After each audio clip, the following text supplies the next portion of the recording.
সুপ্রিয় দর্শক আসসালামু আলাইকুম মাই কিচেনে সবাইকে আবার ওয়েলকাম জানাচ্ছি আমার আজকের আরেকটি কেকের রেসিপি দেখার জন্য। আজকে আমি আপনাদের সাথে দারুণ মজার একটি পাউন্ড কেকের রেসিপি শেয়ার করব। আজকের এই পাউন্ড কেকটা 2 পাউন্ড ওজনের দুটি লেমন ফ্লেভারের পাউন্ড কেক রেডি করে আপনাদেরকে দেখাবো।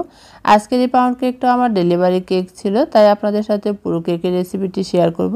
আশা করছি আমার আজকের কেকের রেসিপিটি আপনাদের কাছে ভালো লাগবে। ভালো লাগলে ভিডিওতে লাইক দিয়ে পুরো ভিডিওটি না টেনে দেখবেন। আর আমার চ্যানেলে নতুন হয়ে থাকলে আমার চ্যানেলটি সাবস্ক্রাইব করে পাশে অল বাটনটি ক্লিক করে রাখবেন। আজকের এই পাউন্ড কেকটা রেডি করার জন্য প্রথমে একটি চালনি নিয়েছি, এর মধ্যে এখন শুকনো উপকরণগুলো মেপে নিচ্ছি। প্রথমে দিয়ে দিচ্ছি 2.5 কাপ ময়দা। আমি যেহেতু দুটি কেক রেডি করব তাই 2.5 কাপ ময়দা ব্যবহার করছি। তার সাথে এখানে দিয়ে দিচ্ছি 2.5 চা চামচ বেকিং পাউডার। আমি যেহেতু 2.5 কাপ ময়দা নিয়েছি তাই 2.5 চা চামচ বেকিং পাউডার ব্যবহার করছি। তার সাথে 1/2 চা চামচ দিয়ে দিচ্ছি বেকিং সোডা, 1/2 চা চামচ লবণ দিয়ে দিচ্ছি। এখন সবগুলো শুকনো উপকরণ চেলে নেব। আপনাদের যদি কেকটা ছোটো বড় করতে চান তাহলে আপনারা কেকের পরিমাণ অনুযায়ী পরিমাণটা কম বেশি নিয়ে নেবেন। এখন সবগুলো শুকনো উপকরণ ভালোভাবে চেলে নিয়েছি। এখন শুকনো উপকরণগুলো ভালোভাবে মিশিয়ে নিচ্ছি। মিশিয়ে নেওয়ার পরে আমি এই বাটিটা এক সাইডে সরিয়ে রাখবো। এখানে অন্য একটি বড় বাটির মধ্যে রুম টেম্পারেচার থাকা 6টি ডিম নিয়েছি। আর ডিমটা যাদের ফ্রিজে থাকবে অবশ্যই কিন্তু আধা ঘন্টা আগে বের করে রাখতে হবে। এখন ডিমটা আমি 1 মিনিটের মতো বিট করে নিচ্ছি। আর ডিমের সাদা অংশ কুসুমটা একসাথেই বিট করে নিয়েছি পাউন্ড কেকের জন্য। এখানে 1.5 কাপ নিয়েছি চিনি। আর চিনির পরিমাণটা কিন্তু মিষ্টির টেস্ট অনুযায়ী আপনারা কম বেশি অ্যাড করে নেবেন। এখন প্রথমে আমি চিনিটা অল্প অল্প দিয়ে বিট করে নিচ্ছি। আর এই পাউন্ড কেকের ডিমটা কিন্তু একদম পারফেক্টভাবে ফোম না হলে কিন্তু কোনো সমস্যা নাই। এখন এই চিনিগুলো আমি আস্তে আস্তে দিয়ে বিট করে নিচ্ছি। চিনিটা যখন আস্তে আস্তে দিয়ে বিট করা হয় তখন কিন্তু চিনিটা খুব তাড়াতাড়ি বিট হয়ে যায়। আর চিনিটা যতক্ষণ না পর্যন্ত না গলবে ততক্ষণ পর্যন্ত কিন্তু বিট করে নিতে হবে। আমি কিছুক্ষণ বিট করে নেওয়ার পর বিটারটা অফ করে দিয়ে এখন সাইডে সরে যাওয়া চিনিটা নামিয়ে নিচ্ছি। এভাবে কিছুক্ষণ পর পর বিটারটা অফ করে বিট করতে হবে, না হলে কিন্তু বিটারটা গরম হয়ে একদম বিটারটা নষ্ট হয়ে যেতে পারে। ডিমটাকে আবারও খুব ভালোভাবে বিট করে নিচ্ছি। চিনিটা যখন ভালোভাবে মিশে যাবে তখনই কিন্তু আমি বিটারটা অফ করে দিব।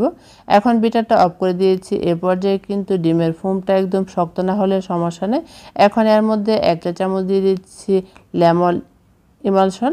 আমি এখানে লেমন ইমালশনটা ব্যবহার করেছি। তার সাথে এখানে আরও দিয়ে দিচ্ছি লেমনের সবুজ খোসাটা গ্রেট করে দিয়ে দিচ্ছি 1 চা চামচ। এখানে কিন্তু সাদা অংশটা গ্রেট করা যাবে না, একদম তিতা হয়ে যাবে। সবুজ অংশটা গ্রেট করে নিয়েছি। এখন এর মধ্যে কয়েক ফোঁটা দিয়ে দিচ্ছি ইয়েলো কালার। ইয়েলো কালারটা দেওয়ার পর এখানে 1 কাপ রান্নার তেল দিয়ে দিচ্ছি। এখন এই সব কিছু আমি আবারও লো স্পিডে বিট করে মিশিয়ে নিয়েছি। লেমন ফ্লেভারের কেক করেছি দেখে আমি এখানে ইয়েলো কালার ব্যবহার করেছি। এখন এই শুকনো উপকরণগুলো অল্প অল্প দিয়ে বিটারটা একদম লো স্পিডে বিট করে মিশিয়ে নিচ্ছি।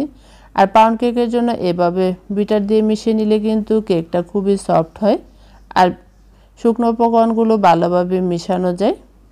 কিছুটা মিশিয়ে নেওয়ার পর এখানে আমি দিয়ে দিচ্ছি 1/4 কাপ দুধ।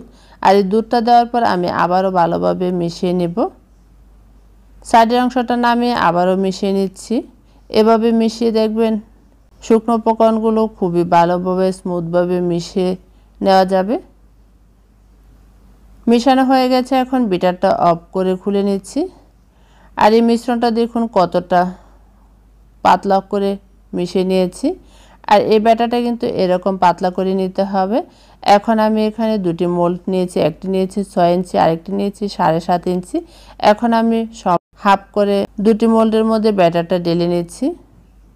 আর সব সময় কিন্তু মোল্ডের সমান না করে একদম মাঝ বরাবর করে ব্যাটারটা দিয়ে দিতে হবে।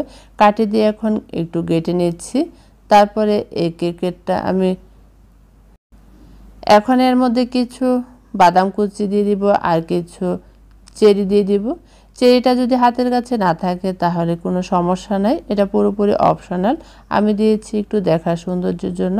তারপরে এই কেকটা ওভেনে বেক করব 180 ডিগ্রি সেলসিয়াস তাপমাত্রায়, উপর নিচ 10 মিনিট প্রিহিট করে 45 মিনিট। কেকটা কিন্তু বেক করতে একটু টাইমটা বেশি লাগবে পাউন্ড কেকের। এখন আমি ওভেনে সেট করে দিব, তাই ওভেনটা আমি আপনাদেরকে দেখাচ্ছি না। এখন ওভেনে বেক করে নিয়েছি, বের করে নিয়েছি। দেখুন কত সুন্দরভাবে কেকটা ফুলে গেছে আর কত সুন্দর কালার হয়েছে, একদম দোকানের মতো হয়েছে। এখন এর উপরে আমি সুগার সিরাপ লাগিয়ে নিচ্ছি ব্রাশ দিয়ে। এই সুগার সিরাপটা কিন্তু আমি রেডি করে নিয়েছি, গরম থাকা অবস্থায় সুগার সিরাপটা উপরে ব্রাশ করে দিতে হবে। সুগার সিরাপটা ব্রাশ করে দিলে এই কেকটা উপরটা ড্রাই হবে না, একদম সফট হয়ে যাবে। এখন ঠান্ডা করে নিয়েছি কেকটা, এখন আপনাদেরকে মোল্ড আউট করে দেখিয়ে দিচ্ছি আর কতটা সফট হয়েছে মাশাআল্লাহ দেখুন।